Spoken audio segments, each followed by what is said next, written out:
Hey everyone, welcome to the Wharton Tech Toks podcast. As you can see, it's our first ever video podcast, and we are in San Francisco. I'm Debbie, and today I'm joined by Avanthika.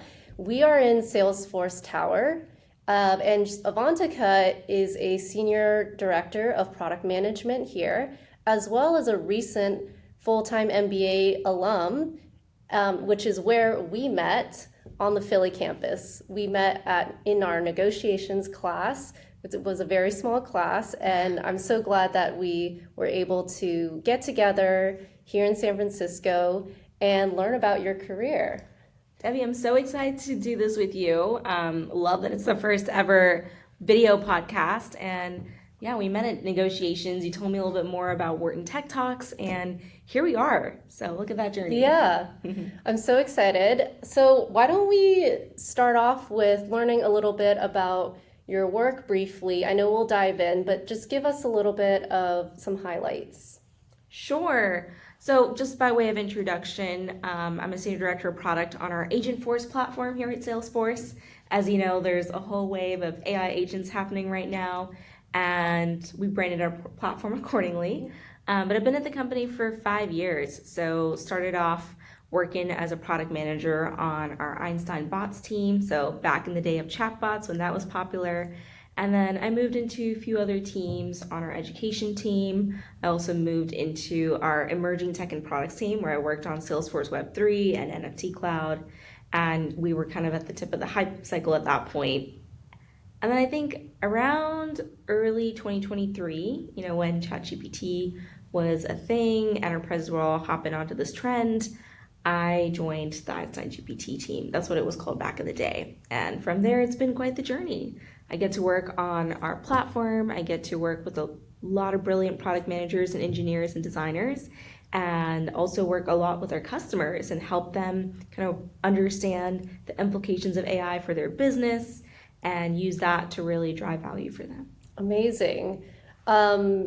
Just wanted to kind of dive in a little bit into before you even did product management. I know that you studied engineering at Berkeley, and then worked as an engineer before going into PM. So what was that transition like, and why did you decide to do that?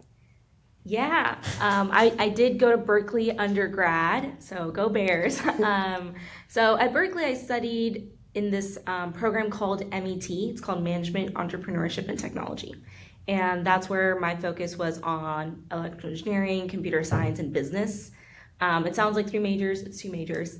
And I did that to essentially broaden my perspectives. I initially thought I'd be a software engineer and was really in on this whole EECS curriculum. It was great, challenged me in many ways. You take EE courses, you learn about circuit, systems, signaling. So really cool classes. And then I also took some of the CS classes. So artificial intelligence, security, databases, all these really intriguing classes. But then came the business curriculum. And I felt it was really good in terms of complementing a lot of the classes, because you get super theoretical, you get super in the weeds, but the business curriculum teaches you about the bigger picture of how to run a business, how to operate a company, a lot of the generalist kind of learnings. And I think bringing those two together, I started looking for professions where I felt I could exercise both my strategic and business skill set along with my technical mindset as well, and figure out how I can use both in combination in my job. So there's a couple of jobs that kind of allow you to exercise both, tech sales, tech consulting, product management. And I actually started off as a software engineer. I think to be successful in product management, it helps to get a lot of that in the weeds experience as a software engineer, because as a PM, you're always working with software engineers. So my first 2 to 3 internships were all in research and software engineering. So I worked at the weather company, at NCR. I worked at Shape Security. At Shape Security, I was a cybersecurity intern. And because it was a smaller company, I did feel like that was the perfect launch pad for me to also dive into PM. So I started shadowing a lot of the product people there, raised my hand to do a lot of the strategic work, like competitive intel and product positioning, beyond a lot of the technical work I was doing. And I felt like that positioned me really well to think about how I want to move into product at a larger company. So I would say like a lot of those technical internships were kind of a launch pad. And from there, when I entered Salesforce, I felt like I was better positioned to be able to work both in the product side, but also because these products are very technical, right?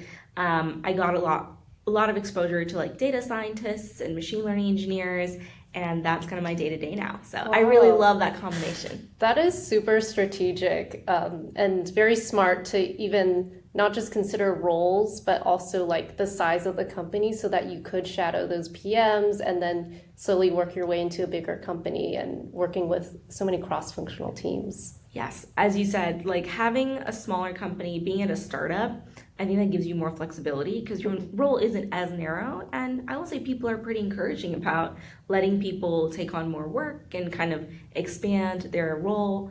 So that was a really good launch pad, and obviously great mentors as well. So, when you're in a startup, everyone's kind of scrappy, playing multiple roles. So I thought it was a perfect place to do that. Amazing. So I want to get a little bit into Agentforce, and maybe we could start off by learning about the evolution of it. Yeah, the evolution of Agentforce. Well, Salesforce has been pretty invested in bots and AI for a long time. So, come 2016, we had our own research team. We were working on a lot of predictive AI solutions. And then in about 2017 timeframe, we started launching Einstein bots. So that was our first chatbot solution at Salesforce. And I had the privilege of working on that team when I first joined Salesforce. So with Einstein bots, this is all about how it's popular in the service world. A lot of people, aim for deflection and kind of having an AI bot handle a customer service query before it gets passed into a human, right? Yeah. So that was the first use case. But when you think about bots, it's extremely rigid. And when you build a bot, you have to think about like each dialogue flow. You got to think about the initial menu of options, kind of how each customer will work through every permutation of conversations with that bot. And then, then we started getting into intelligence. So how can you use a model behind the scenes that's able to detect intent, classify that intent, and then route to a specific dialogue? So that was very interesting to work on. And my particular problem space was interesting because, on one end of a bot, you had like menu-based options, very rigid and deterministic.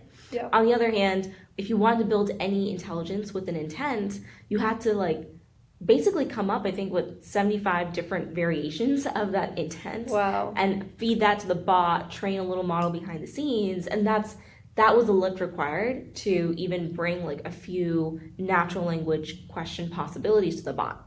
So you were kind of like at either end of the spectrum, and my job came in the middle where I was like, oh, even if they asked natural language questions and let's say you didn't have an intent, what if you could find semantically similar knowledge articles and feed that back as a response? So it was basically RAG, like retrieval augmented generation, for bots, right, based on your knowledge data. Now, I think the word RAG is overused. Like these days, we think it's like this brand new term, but it was something that we brought in several years ago with using search on knowledge bases and feeding that into the bot experience. So that was my very first project when I was at Salesforce, and it's been interesting to see that evolution, right? Because customers are now moving from bots into agents, and the beauty of this is with generative AI, the possibilities are quite enormous because now you have an LLM that can basically understand any natural language query from a user, and it's able to kind of classify that query, classify the intent. It already takes care of that. So all the hard work needed before to like train a model on intents is kind of not needed anymore. So the lift to create these agentic experiences becomes a lot less, and we still do the same principles, semantic search, hybrid search, all of those are still relevant. Now with agents, you got to think about like when you need an agent, when do you want that decisioning loop? So it's been very interesting to see that evolution from like deterministic workflows to extreme other side of it, which is like non-determinism. Agents kind of are able to do a lot, and now you need to put guardrails to control them and make them more deterministic. So it's been very interesting to see that balance over time. And so you mentioned you started off in 2017, right? The company started off, yeah. That was like very early because now AI is everywhere. So back then, was it very, very new, and like, was that scary? How did you navigate that before it became more commonplace now? Yeah. And I think we're still navigating situations where customers are new to AI, still understanding like what the implications are. I think when we're working with enterprises, the biggest thing is like risk and how to put the right guardrails in to make sure people aren't exploiting it and it's not, coming up with hallucinations that are not acceptable for the company. Yeah. I will say, the adoption of bots was an interesting one back in 2017 through 2020, right? People were first getting their hands on chatbots and figuring out how to use it. But the beauty of it is because it's built in a very rigid and deterministic way, people knew what to get out of it. They could predict, right? When you have like a menu-based bot, when you click a button, you know what response you're going to get. So I think the adoption of that was very quick. And also with, intense, like people wanted to make it more intelligent. There was that desire. But there was a huge level of control they could place in, and it really wouldn't do anything beyond what you told it to do. Now with LLMs, that's where the non-determinism comes in, right? Super stochastic and probabilistic, and there's so many different variations of outputs it can give you. So that's where a lot of the fear comes in, where people are like, oh, now it's a little bit of a black box. I actually don't know what's going to happen behind the scenes. Yeah. And, they're like, oh, shoot, sometimes it produces completely nonsensical outputs. How do I make sure, especially when these agents are deployed in a customer-facing sense, how do you make sure that it doesn't accidentally promise something that it shouldn't have or say something inappropriate, right? Because that agent is representing your brand. So a lot of those questions come to the picture. So it's been quite the evolution. I will say I have the privilege of working with customers when they're early on in that journey because my product works on kind of more of an on-ramp. I focus on when customers should use generative AI versus when they should use agents because they're very different. The term agents is like pretty overused these days. Yeah. They're like, oh, everything is an agent. I'm like, no, not everything needs like, a planner or like a decision making behind the scenes. Sometimes you're literally just passing a prompt to a large language model and getting a response, right? It's not going through like a whole decisioning loop. So I get to work with customers on that like maturity model, which is, hey, start with something simple. Figure out when you need like a simple automation versus something that's more intelligent with an LLM, and then when you need an agent. So trying to help them break down the differences and the different pieces and use cases. So it's been very interesting to see that journey. And then also with agents, customers are thinking about employee-facing agents versus customer-facing agents, or even background agents. So what are the use cases for all of these different paradigms? Got it. So which types of customers and industries do you think are perfectly ripe for that evolution and onboarding all the way to the agent side? A lot of industries are going to be impacted by this. The ones that are able to pick up on it the fastest and see that value, I would say, are travel and hospitality. A lot of those brands are, especially in the customer service department, right? They're hit with so many queries from customers and users, and I think agents have a lot of direct value there.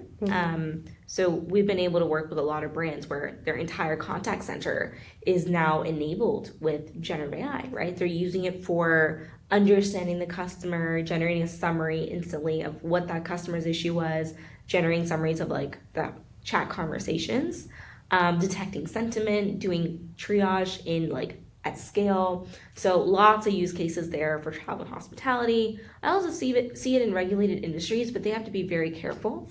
A lot of them, instead of like the customer facing version of agents, they actually prefer to work with employee facing agents.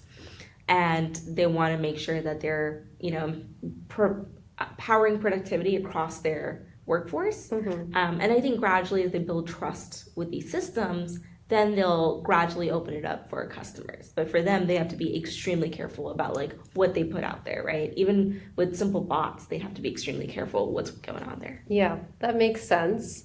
And as this product grows and your customer base grows, I'm curious on like what teams you're working with mostly, like what are all the cross-functional partners you're working with, and how do they all come together? Yeah, I love how you mentioned cross-functional because this is a team effort, right? It's not like PMs or engineers can do everything. So day to day, I work with, my designers to set the vision, figure out kind of how we want to bring this to life, and then our engineers execute. So it's like kind of that trifecta of PM, engineering, and design. But beyond that, you need to get the information out to your customers and even internal teams. I work on a platform team. So when you're working on a platform team, it's very interesting because what you build is not just being used by other teams at the company, right? We have like Sales Cloud, Service Cloud, Marketing Cloud, Commerce Cloud, like they're all using our stack. But then we also have customers and users and businesses who are literally using our platform as well for various use cases. So it's kind of like a hybrid customer base, and you need to think about how do you strategically prioritize asks from all these different stakeholders. Yeah. So to get the content out there, you need like your CX team, right? They work on content, bringing it out, enabling people. Then we also work with our go-to-market teams that kind of help with the post-sale process and making sure we're getting the information out to our customers, our users.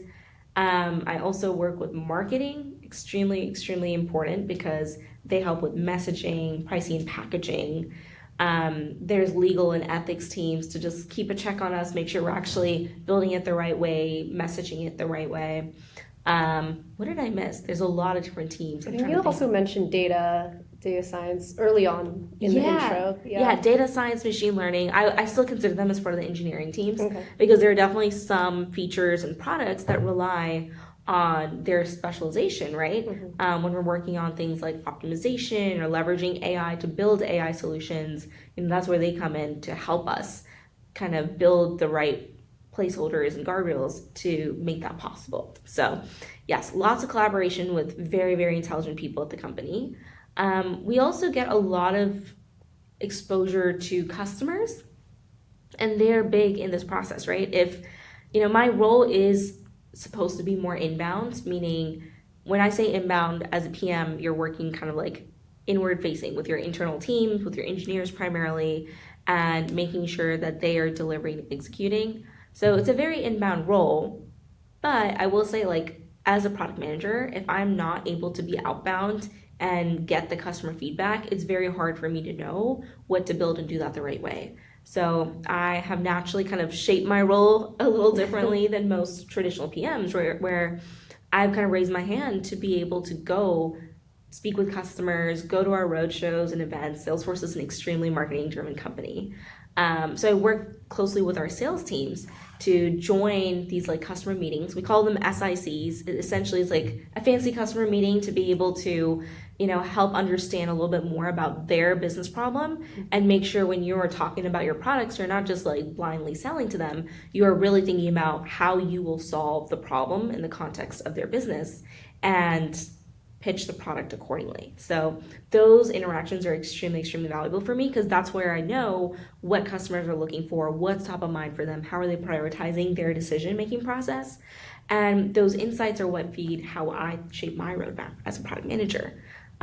Based on what they say, I am able to determine when to reprioritize things on my roadmap, which is always changing, by the way, right? Based on those signals.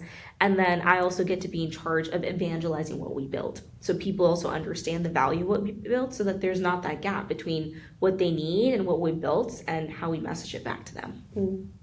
I know we have a lot of, in our audience, PMs or aspiring PMs. What would you say are maybe some of the challenges you face throughout your product management career that should be important to know? The PM career is a very ambiguous role. Yeah. It's interesting because when you go to every company, like the nature of the role is extremely different. So there's not like one way to do PM. And it's challenging in a way because knowing what success looks like can vary even team to team at a company. So I think it's very important to pay attention to like what is actually the definition of success for different teams. And sometimes as PMs, right, we're not like engineers or other designers, we're not like responsible for physical deliverables. We're not responsible for shipping code. We're not responsible for creating designs or assets. We can be responsible for a whole range of things. Sometimes like I can go weeks with just taking meetings with people and aligning them. And even though there's no tangible output from that, like just the fact that I've created alignment and enabled people to do their deliverables, that is success for me, right? So figuring out like what success looks like is extremely important when you think about like being in charge of your career. I also think it's really important to align with different stakeholders. You were talking to me about like all the different stakeholders. To be honest, like there's sales, there's analyst relations, there's PR and media. There are a lot of the external facing relations where you're working with analysts in the firm, like the Gartners, the IDCs, the Forresters of the world, PR and media. So like, you know, all the different news firms and media firms, and then salespeople who are like in touch with the customers.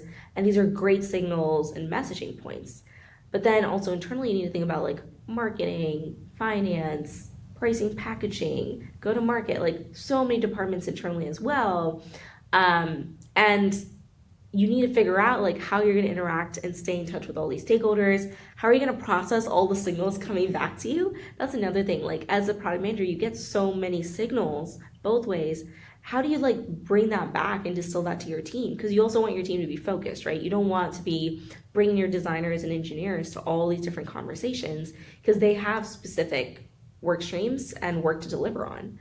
So the challenge is more about like how do you become an enabler and influence than, you know, and what do you do with all these signals? So I think that's the biggest one that I learned over time. There's not a right way to do it. I think every PM has their own style, but it is a lot about like relationship management, making sure you're helping your stakeholders, aligning them, and bring them along in that vision. You want to inspire. It's a lot about influence. The way that org charts work, like it's not like all of them reporting to me, right? I have product managers reporting it to me. I'm a people manager, but I don't have my huge team of engineers reporting to me. I don't have designers reporting to me. Yet they are all kind of a part of the product team, right? And I'm accountable for the product along with them. So it's like, how do you empower people on the team to, one, feel equally passionate? How do you keep them inspired about the vision and the goal because there's so much more to come? And then how do you enable them and empower them, right? It's also like there's so much of the cultural aspect too. Because it's like, oh, we shipped a product, great. It's like, okay, you need to build culture around it. You need to celebrate them and you need to keep them inspired to just keep going. So I think there's a lot of different factors when it comes to PMs because we are also responsible for setting culture. Yeah, I really love that advice of like setting up what success looks like for you and your team. I'm also kind of diving into PM as well, interning now, and I'm really learning, having come from product design and having those tangible like screens as my metric for success, to now it's taking in meetings, insights, and then all those teams that you wouldn't think of, like PR, the analyst relations. Yes. There's just so much that you have to be able to distill down. So yeah, definitely a big learning curve there, but yeah. But very exciting signals, right? Yeah. Like I think the beauty of this is some people like to be generalists and have all those signals. Some people like to go deep. So it's kind of also a personality thing. I think you might have noticed, like even with you, like yes, design is great, but you probably want to see the bigger picture around a lot of what you were building, right? Like beyond crafting the vision, which by the way, I love collaborating with my designers. It's like, it's that's really the creative fun. work, right? But then beyond that, how do you go and like fit it into the context of how you're going to market this product, how you're going to price this product, the value it's going to deliver to your customers, how do you sell it? And I think feeling like you are like the general manager of an entire product or the CEO of a product is very special because you get to get insight into all those signals and then bring that back to the right people and figure out how to enable them. So I 100% agree.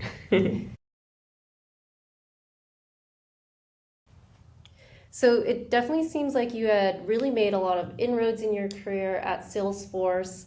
And then I saw you at Wharton. So why did you decide to pursue an MBA in the middle of that? I get this question a lot about why did I make my decision to get an MBA, and I will say a lot of people early on in my career they advised me against getting one, just because they were like, oh, you're growing the company, like what do you have to lose? Just keep that trajectory going. And it's true, right? I think a lot of people even at Wharton were like, oh, a lot of my mentors felt like I had everything I needed before getting an MBA that most MBAs aspire for. Why get an MBA? And I think a lot of us have understood that, learning and knowledge is never something that's wasteful. That's the biggest one that motivated me to just go and get my MBA, which is one, I had this curiosity to figure out, okay, one, what is it like to even get an MBA? What are those learnings? Because I have been inspired by a lot of MBA graduates and kind of what they do in their careers. And I do think they have a specific way of presenting themselves or poise, the way that they think their problems. So a lot of that did inspire me to figure out, okay, what actually happens in the classroom for MBAs. And I'll also say like a few other points kind of pushed me in that direction. One, I was a MOLAS fellow, which means I applied for Wharton's like 2+2 program or advanced access program right as I was graduating from Berkeley. So I kind of knew early on that I wanted to get this and I wanted to have that option to do it. So as soon as my last year at Berkeley wrapped up, I took my GMAT, I applied to several MBA schools, got early admission, and for me, I really liked the entrepreneurial focus that Wharton had with Tangent Hall and all the new efforts they have to promote innovation. So naturally, I was like, okay, this is a great fit for me. And I went to school on the West Coast, so wanted to vary it up, go to the East Coast. So ultimately, I narrowed it down to Wharton, great school, right? And another thing is I love that it had a base both in SF and in Philly. So because I had a lot of my grounding here, I liked the flexibility to be able to take classes on both campuses.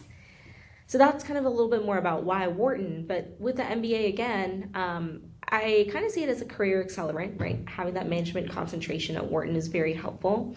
And I do want to kind of get into executive leadership in the future, gain the skills I need. I don't want to have anything that feels like it's missing or a gap in my career. Like even though there's a lot that I can pick up on the job, I think there's a lot of other skills that can help me do a better job, right? Whether it's people management, it's not something that you can learn. It's something that you gain over experience. So it's always helpful to have some of those management learnings.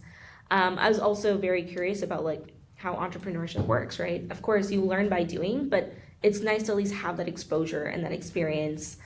For example, what's it like to, one, be an entrepreneur, think about funding, how to structure your company, the legal aspects of building a business, and then how to be on the board of a company. What does that look like? Corporate governance. So I think a lot of these topics that like I may not have gotten exposure to simply focusing only on my career came through Wharton, which I'm very, very grateful for.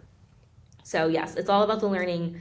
People is definitely part of it, but I don't think I came into Wharton thinking about, oh, I want to expand my network, but it is a byproduct, and I'm very grateful for that, right? So it's like the academics, the people, the learnings, the entrepreneurship, the people around it. So overall, just want to kind of dive in and challenge myself to expand my perspectives.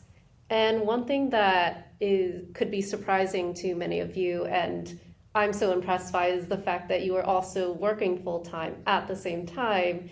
How did you balance that? And also, why did you want to challenge yourself through that? The MBA full-time with working full-time was definitely a challenge, right?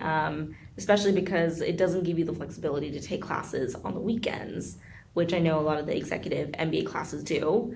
The reason why I wanted to do full-time in the first place was just because I wanted to have that experience where you are in the student body, you are working with students directly, you're meeting them. I felt like that was a very natural experience for me, and also, similar age range of people who are kind of relatively earlier in their career, still figuring things out. I think there's something beautiful about being with people who are in that same stage of life where you can learn so much from them and get inspired by them. So lots of reasons why I decided to go through the full-time MBA. Personally for myself. But then on the other question about why did I decide to keep up my full-time job while doing this? I actually did not think that I would do this. I think only 2 months before I was supposed to start my MBA, I'd been promoted in my job, and I was like, oh my gosh, like I have such an exciting charter. Who would leave this job to go do an MBA, right? Because, after the MBA, I wasn't sure if I'd even be able to get that job again. It's something where, it's like the right place, the right time. And I really loved the team I was working with, the people. So much can change in like some time. So I really wanted to keep the job. I really loved what I was doing. But at the same time, I had the MBA knocking on my door and like, hey, you need to start because, it's part of the timing of the MOLA's Access program too. So then I was like, okay, what if I instead decided to do both at the same time, which I don't think people have done before, but people have managed internships during the MBA. Yeah. So I was like, okay, like if people can manage internships, which are also difficult in their own ways, right? Even if you say 20-hour internship, it ends up being like a 40-hour work week. I was like, why not just try and see if I can balance it? Some of the classes are on East Coast time, which helps. So if it means, waking up extra early in the morning, finishing up my classes before business hours start on the West Coast, and then go through it, why not make that possible? So lots of travel back and forth. It was definitely a challenge. We can get into kind of like how I balance the two, but it was all about, time management and rigorous prioritization, right? If I'm gonna like raise my hand to kind of balance the two, I had to be extremely strict about my schedule and kind of how I spent my time and be very intentional. So my routine was basically, we have classes during the week, Monday through Thursday, get up at 7, take my classes until 12 Eastern, and then my Pacific time workload starts at 9 a.m. Pacific, which is 12 Eastern. So basically I would log in 9 a.m., kind of work through 5 p.m., which ends up being 8 p.m. on the East Coast. So yeah, like 7 a.m. to 8 p.m., but then we had extracurriculars. Yes. So I didn't want to overwhelm myself, but usually like 2 or 3 days of the week, we had, clubs, activities, socials, networking events. Those are things that you also don't want to miss because part of the Wharton experience is not just academics, right? It's the people you meet, the connections you make, the other events and enrichment that you can get involved in. So yeah, I lived off my calendar. I mean, a lot. It was exhausting, right? Yeah. Not gonna lie. I'm not gonna, paint a different picture of what it was. It was definitely very, very exhausting. However, I do think I'm grateful that I challenged myself in that way because it taught me so much about just like rigorous prioritization, time management, being smart about my time too, like how much I spend doing certain activities, when I can delegate to people. And I still kept up. I mean, it was still like 50 or 60-hour work weeks. It's not like it got easier. But then it was good to force me to know like when to balance it, how to have a life outside of work as well, and really think about how I'm going to enrich my time outside of it. So lots of learnings in that journey. Yeah, that is so impressive. Could you give like one tangible tip for anyone on like time management? Well, I think you did a pretty great job of it. I mean, I know you were perfectly on time to negotiations at 8 a.m. every day. Well, that was tough. Yeah, it was tough. I know. We were like sleep deprived every time we showed up to that class. In terms of a tip, I will say like I live off my calendar, and I think for me, having my calendar there and being able to just like have everything, whether it's my tasks, my classes, my work meetings, everything in a single place was extremely beneficial. Yeah. Even socials that were scheduled, everything would be on my calendar, so I knew exactly how to use my time. It was hard because first semester Wharton, everyone is getting to know each other, and you're kind of like 600 to 700 people all put in the same spaces, trying to get to know each other. And, naturally everyone's a maximizer. They're trying to get to know everyone.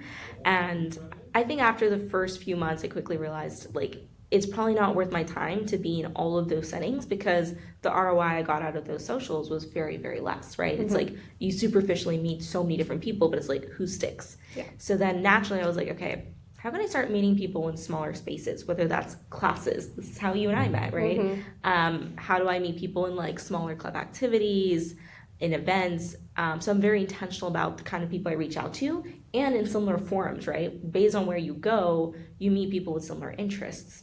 So I started becoming a little bit more strategic about how and when I meet people. And then I will say people were extremely understanding about my schedule.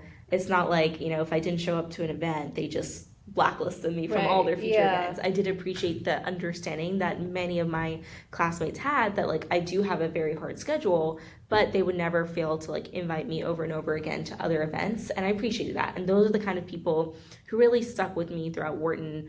Also, I was very humbled by just the fact that other people were also keeping themselves busy, right? It's not like everyone was just going to classes and having a lot of free time. Of course, you see some of that, but most people are always engaged, yes, meaning agreed. They're going to events, they're starting their own companies, they are doing internships. So a lot of what I saw at the Wharton community really inspired me to keep going and gave me the confidence to like keep at it and also kind of help them as well. I got a lot of people asking me like, hey, I have an internship going on, it feels like a full-time job, how are you navigating the two? So it was really nice to like share notes and kind of work with the community. So speaking of classes, tell us about your favorite ones and what you got out of it. I got a lot out of it. Honestly, the professors at Wharton are extremely polished and they know what they're talking about. They have tons of experience, and that's what I appreciated. I mean, a lot of these professors have been teaching for like 30, 40 years. Like yes. They have seen, the evolution of students. I love the openness for them to connect us with alumni and kind of support us in our careers. Like these are lifelong connections, and they tell us that too. They're like, look, you can contact me or call me anytime moving forward, and I'm here to support you. And that's what I loved about it. But in terms of classes, I will say negotiations was great. I think we learned a lot, right, about like BATNA, ZOPA, reservation price, like just like how we can approach problems in the future where it's not just like, getting a slice of the pie, but like, oh, maybe it's like a win-win that we can like find those synergies. I love negotiations, like giving us that perspective. Another one was like the legal aspects of entrepreneurship. So Professor Borghese, like wealth of knowledge. And the fact is that he runs a law firm, his own law firm. He has a lot of that experience working with entrepreneurs, and like every day he's just sharing a lot of like these real insights based on like real world events and what's happening in the economy and how that's impacting his startups and companies he's working with. So I felt like I learned so much in that. It's not just relevant to startups, but also like just corporations and business in general. There was another class that was around like how to be the boss. So it's more just about like people and culture and how to manage people, how to motivate them, how to align people, how to deal with performance. And I was like, wow, like a lot of this learning is just so relevant. There was another class called like executive leadership, right? And the beauty of this is like, because I was going through a lot of similar experiences at work, I felt like I could literally translate things that I learned in the classroom a certain week to my job. And that was the beauty of it. And like a lot of the assignments give you flexibility to pick experiences from day to day and use that to like talk about and reflect on. So I just loved that ability to directly apply what I was doing on the job to my learnings in school, and I felt like that gave me a lot of value from the experience. Yeah, it must be really rewarding to be able to just apply it directly since you were working at the same time. You could see that value right away. Oh yeah, definitely. And again, I keep saying this point that like learning can never go to waste, right? And I felt like there was just so much I could learn. It was overstimulating, if I had to say it in one word, like Definitely. A lot. And it's a lot to distill too, especially like as you're going through your job, which is also demanding, but also getting all these learnings. But there was just so much that I could get from it. Very, very impressed by the professors that we had. Another one that I really liked in another class was like the corporate governance and the board. Like I would have never even known like what it's like to be on the board of a company or like how people get there, right? It's kind of this thing that's like so far off for me. But then when I took that class, I was like, oh, there's opportunities to start becoming involved in the board, like nonprofit boards or smaller company boards, and like work your way through that. So yeah, just like expanding your perspectives, right? I think that is something that is invaluable. I think everyone should do it because it's so easy to just get sucked into your current scope of your job and then only focus on that. And it's hard to like branch out of that. Well, I'm taking mental notes now since I'm picking classes for next year. So. Oh yeah, definitely. Let me know if you need any advice on kind of the classes I found very helpful. Awesome. Well, also, I want to also kind of end this section with like knowing what were your favorite memories at Wharton? Tons of favorite memories. Oh my gosh. It goes through in 2 years, so it's like so fast. Yeah. But when you look back at Wharton, beyond the academics and like being in the classroom and learning, I will say the memories and experiences you have with your classmates and people really, really stick, right? Because I do really see these people as lifelong friends. One of my favorite memories, one of my friends had this like massive wedding in India where she brought, actually her and her fiance were both Wharton students, and they brought all their cohort, all their friends to Oh. India. We all showed up. It was like a little reunion, but it's just so beautiful to experience something outside of the campus in Yes. another country in India, like together with everyone. So I felt like I met a lot of new people there and got to see people in like a different perspective. So I would say that was one of our big highlights. Going through the GMCs and GIPs. So these are like the global immersion experiences at Wharton. So I did one in Romania and Sweden where we learned a little bit more about healthcare and that industry. It's like healthcare is not something that I'm like super close with in my current role, but it's something that allowed me to expand my perspective because it's very relevant to everyone's lives.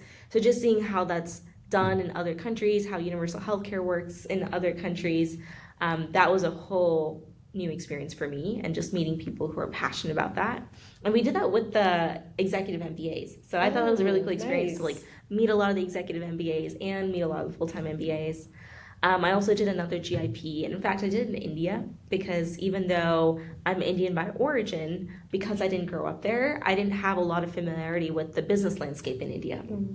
So that GIP was super special because we go to Mumbai, we go to Delhi, we go to a lot of the companies like Fab India, Godrej, a lot of the nonprofits in India, and we learn a little bit more about how they've structured their businesses and how they run their companies.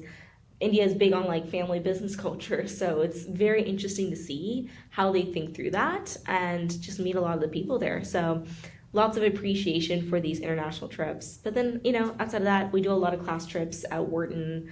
I did a couple of those, also Fight Night, the Spring Soiree. So I think all of those different experiences have been really core memories that, I'll always look back to as part of my Wharton experience. And again, it's not just about the academics, right? Part of the Wharton challenge is getting to know a lot of people, taking advantage of these experiences for these 2 years and seeing what you can do even beyond Wharton. Yeah, it's truly special. I know you've done several keynotes and you are also a communications fellow at Wharton. I've been so impressed by watching some of your speaking engagements. So I was curious to know, did speaking come naturally to you? And if not, how did you develop those skills? Being a keynote speaker has been quite the interesting journey. It actually I started keynoting literally right after I started at Wharton. The timing of it just happened to play out that way. So 2 years ago, like early 2023 is when I started that journey. I will say I haven't naturally been a speaker before. It was something I was always scared of. Like if you think about like high school or college me, I'd always be scared to like speak up in presentations or like raise my voice. So I will say it's something that challenged me to go outside of my comfort zone. So over time, as I started pushing myself to go outside of that comfort zone, whether it's like helping my team in a case competition be like the main spokesperson, or volunteering to do a webinar, or like smaller stakes presentations, I think that helped me build up that skill over time. So even at Salesforce, before the keynote started, as I said, we're a very event-driven company. So during our major events, we'd often have like theater sessions or breakouts. These are on the scale of like 50 to 100 people, where you're presenting a lot of your work. So it's not as much prep as a keynote requires, but over time, as I kept volunteering to do those and kind of build my profile, I think at one point the keynote team at Salesforce kind of noticed a lot of that work that I did to evangelize it, saw the passion that I brought to the products I was building, and gave me my first opportunity to keynote, which I was extremely grateful for. The fact that I was able to kind of build up my brand as a speaker, but on a much smaller scale, and that got noticed, and then I got invited to keynote, because keynoting at this company requires multiple layers of approvals from like our leadership, because you are the face of the company. It's a lot of responsibility for you to be out there and delivering a message. So I was really grateful for that first opportunity, and it was so fortunate that it was right after I started at Wharton, because I am really good friends with one of my favorite mentors at Wharton. Her name is Nathanie. She leads our communications program at Wharton in Philadelphia.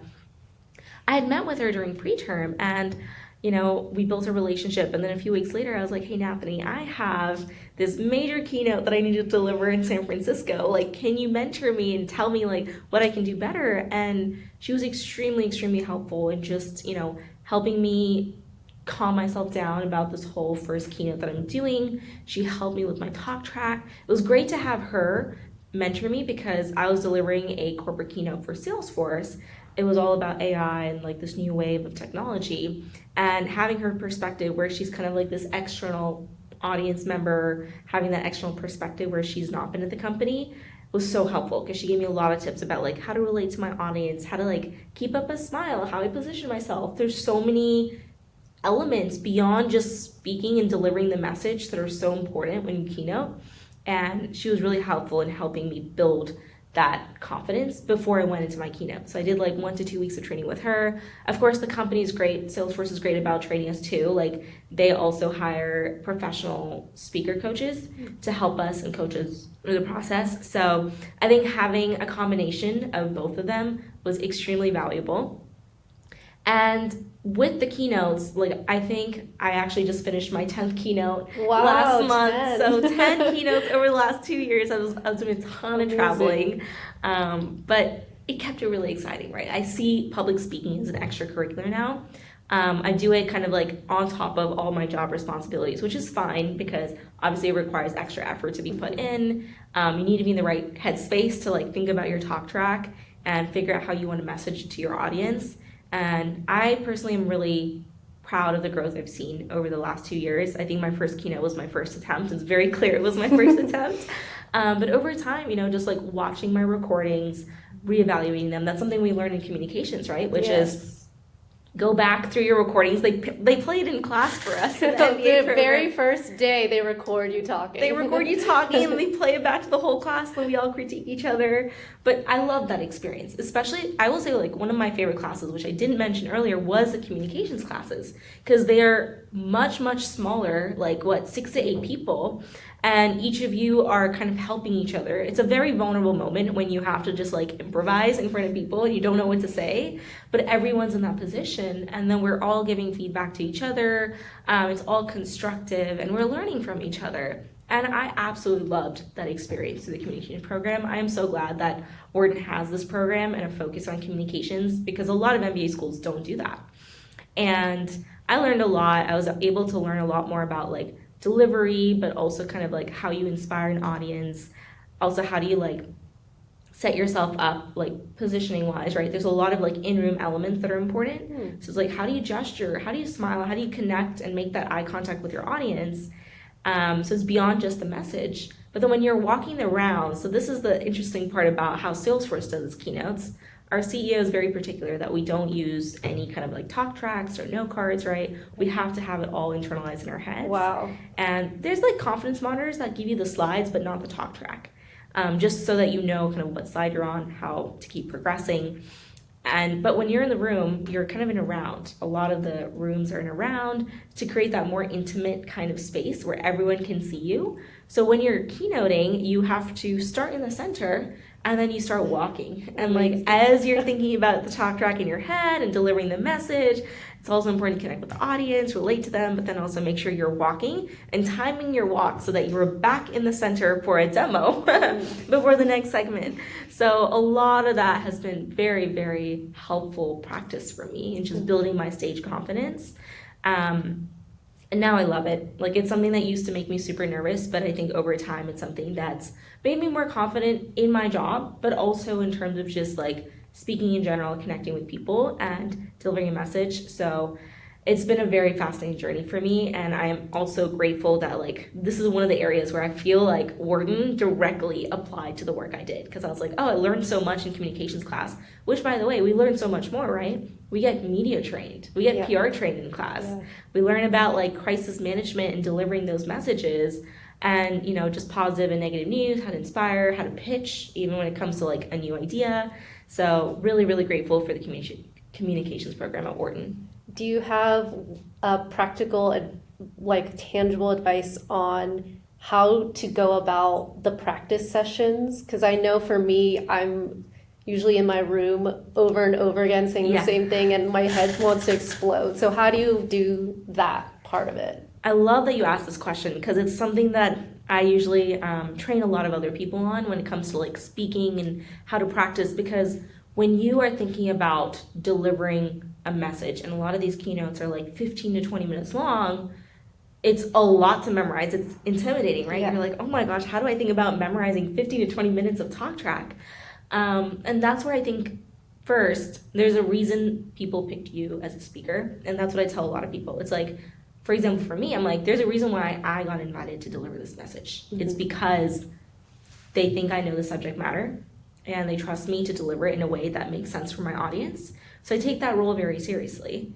And then when they tell me like what the overall message is, no one writes the talk track for me. It's on me to like take some of the main highlights and speaking points and make my own talk track.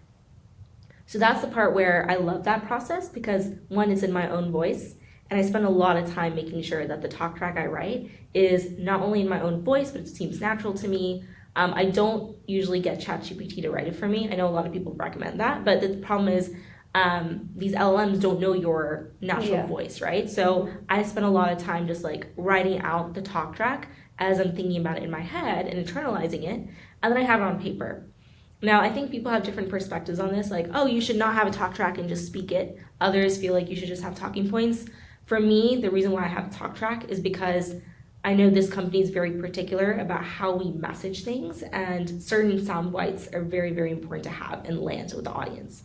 So that's why I kind of like write it out. So it gives me that confidence that I know like the overall flow. So that's step one, knowing your talk track, knowing what you're going to say, but then how do you internalize it? I think that's the hard part for most people, which is, oh my gosh, I have so much to memorize. And I will say first, you don't want to memorize, you want to internalize. Okay. And the main difference there is you are kind of like feeling the words as you say it, right? And a lot of times I will kind of hide my talk track and act like I'm talking to a friend about this subject matter, or like a parent, right? And I will just talk about it passionately. I won't even know that I have a talk track, and I'll be like, wow, there are some things that I really like that I said that I will go back to my talk track and modify it with, so that I feel like I know the content. And the more and more you feel like you know the content and you try to like deliver it as if you're talking to a person, being in a keynote audience with 1,000 people is the same thing, right? Like in the end, you're delivering a message, and you should take away the fact that you're talking to 1,000 people. You should just think you're talking to another person, and exude that confidence. And then finally, like when I really want to drill it in my brain and make sure I'm like consistent in my talk track, because it's a lot about timing, landing sound bites, so you can't just improvise on the spot.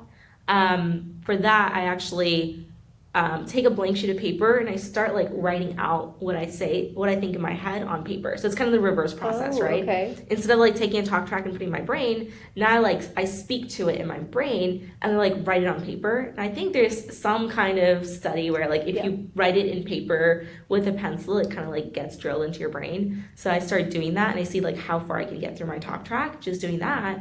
And like obviously there's a few things I miss, but then I go back and write it down. And at that point, when I feel like I've been able to write my own talk track down on paper, I'm like, okay, I feel like I know it now. So then that gives me the confidence to just go on stage. At our company, we have rehearsals. So you go on stage, 1 to 2 days before the official keynote. You actually go through the whole run of show. And that's the moment where I think I ultimately kind of polish it off, where I'm like, okay, I know the talk track, but this is my moment to like go on the stage, walk the rounds. I often take some of my like dress shoes or my heels with me, because I'm like, okay, I need to make sure I feel like I'm in the moment, right? Yes. Because for a lot of these, I do wear heels. So I'm like, okay, I need to make sure I don't trip. So I wear those. I, start the process, and then, they time me, they make me walk the rounds, and then, I do 1 or 2 rounds of it. And then like that that kind of drills my confidence. I'm like, okay, if I was able to do it at rehearsal time, then I feel pretty good. And I will say, doing it with an audience in a full room is actually much warmer than doing it in a blank room with a bunch of seats. Because the audience is so warm, everyone's smiling and nodding. Naturally, when the show starts, you just feel like you're in place. Yeah. And I enjoy it. At that moment, when I see the audience and I see my people, that's the moment I'm like, okay, I'm thriving right now. I'm just gonna speak to you all. And it's just so fun to see people like nod, receive the message. And the gratifying thing for me is like people coming up to me afterwards and being like, oh my gosh, I get it now, right? Like that is how I measure my success, which is like if I get people's feedback that they finally understood it and they appreciate the message and they learned something from it, that's when I feel gratified. So as glamorous as it seems to be a keynote speaker, I think I do it mainly because of the education aspect of it, being able to like present the content and knowledge in a way that people understand it and then inspiring them to do more. That is super, super helpful advice and so practical. And following up on advice, I wanted to kind of round out our discussion about the MBA. Mm-hmm. Clearly, it did help you, and you really sought out people and mentors.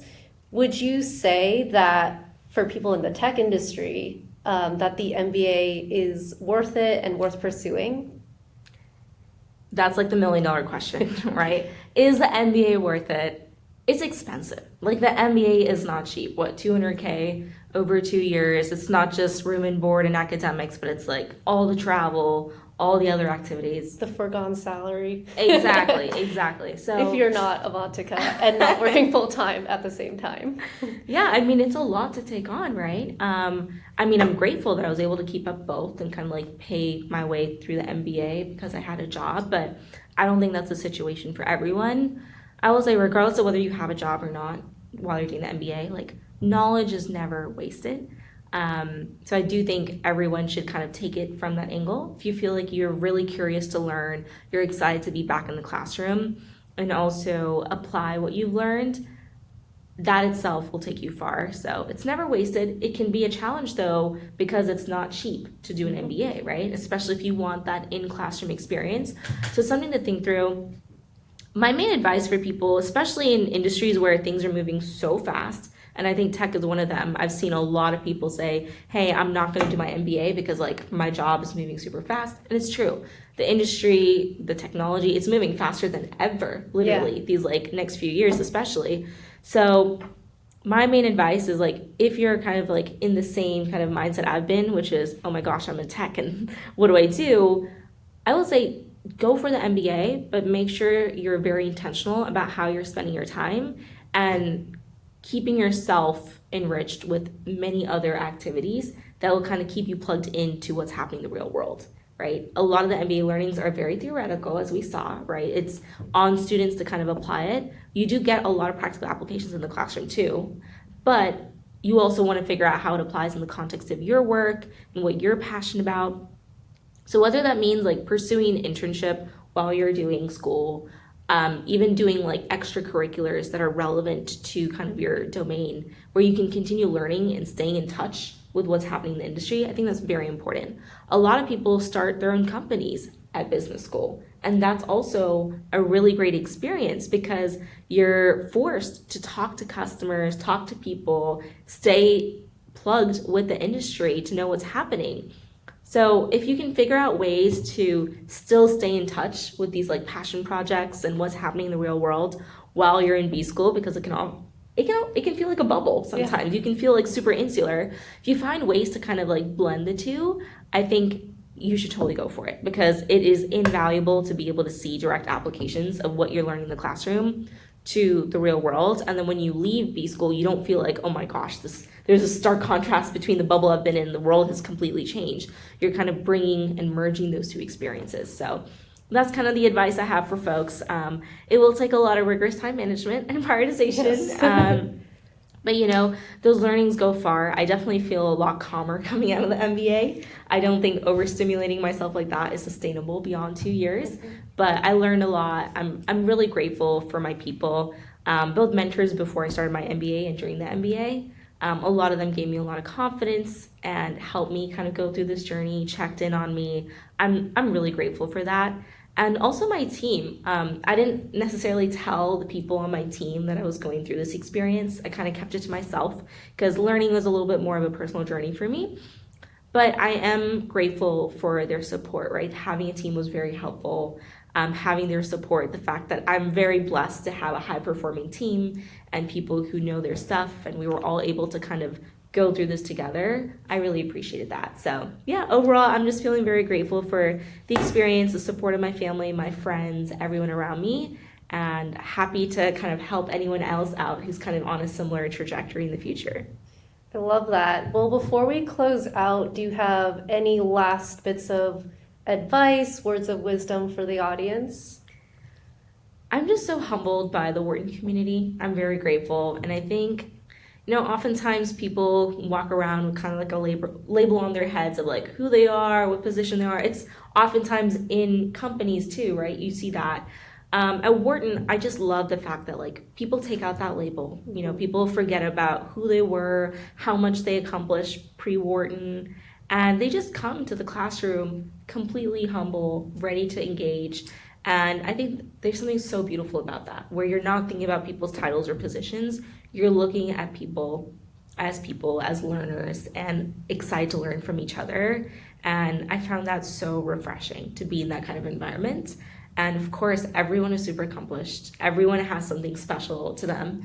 And I think it's great to just keep that open mind, talk to everyone. Don't, seclude yourself or like try to form cliques too early at school. It's possible, right? Wharton has cliques, but I think you get more out of this experience if you kind of keep up that open mindset, just kind of embrace the fact that there's so much to learn from different people, even if they're not in the same industry as you.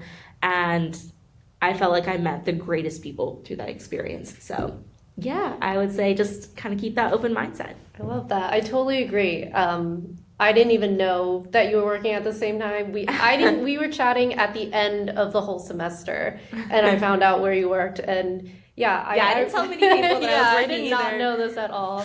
And truly everyone has a very unique perspective and unique experience that they bring to the table. Well, with that, thank you so much for joining us today on our first ever video podcast.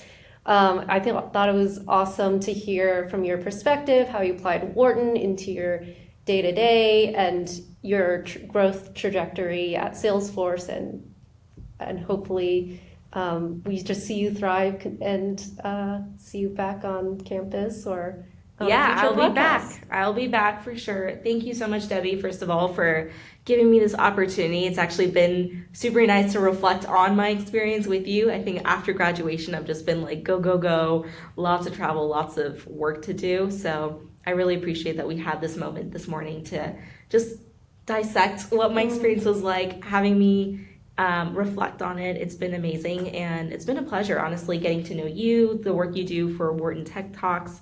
And I'm happy to support anyone else who's kind of in a similar journey. So don't be shy to reach out to me. All right. Well, thank you. Thank you so much. Take care.